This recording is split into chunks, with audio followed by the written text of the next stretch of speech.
Welcome to our KAWAMALL.com instructional video. Today we're going to talk to you about the door lock access control. We'll show you how to wire up the system and demonstrate how to program the controller.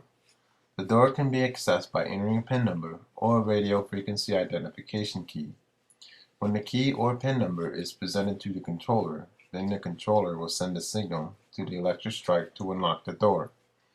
The controller must be installed on the outside of the door, where you'll see the mounting plate on the back of the controller. There are screws that come with this controller for you to mount on the wall. You'll need some wires, and for this demonstration we stripped some wires from a Cat 5 cable. The power supply has a transformer built in to convert a 110 to 220 volt AC to a 12 volt DC. This also comes with a radio frequency remote as well. Let's talk about how the controller works and some of the features that are built into the system. As we said before, the person must give a PIN number or present an RFID to the controller, and it will send a signal to unlock the door. The controller is programmed by somebody who will be responsible for granting access to the room. The button you see on the control panel is a signal to a doorbell. You can install a doorbell to let people know that there's somebody on the outside of the door. A switch can be installed from the inside to send a signal to the controller to unlock the door. The most important feature in this controller has an anti-break alarm. If the controller recognizes somebody's tampering with the unit, it will send an alarm and it will not be able to unlock the door. Let's explain what kind of strikes we have and how they work. The electric strike is universal, and it doesn't matter which way your door swings. You can flip the strike until it works properly on the door frame. The strike comes with instructions and 2 screws for installation. Please review carefully so that you're able to fit the strike correctly onto the door. There are 2 kinds of strike, and this strike is called normally open, or NO. For an NO strike, we must send power to the strike to unlock the door. The second kind of strike we have is called normally closed, or NC. For an NC strike, we must remove the power from the strike to unlock the door. This is a 12 volt power supply that has a transformer built into the unit. It has a heat shield to absorb the heat away from the transformer. You'll need to supply a 110 to 220 volt AC of power with these 2 wires. There are terminals on the edge of the power supply that you'll need to connect to the controller. There is a red and black wire for a 12 volt battery supply in case the main electricity is interrupted.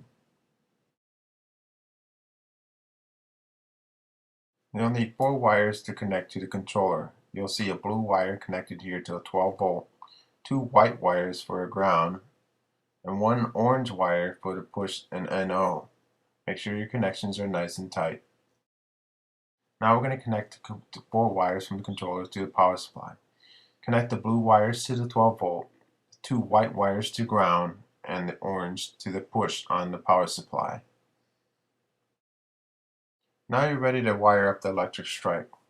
Now you'll notice here it doesn't have any polarity signs here on the strike, so it really doesn't matter which way you wire it up to the power supply.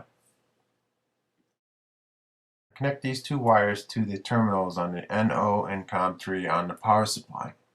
Now you're ready to connect the system to your electrical grid. We'll show you how to program this unit. You'll need to get the default programming code from your manual. Hit star and your 6-digit number.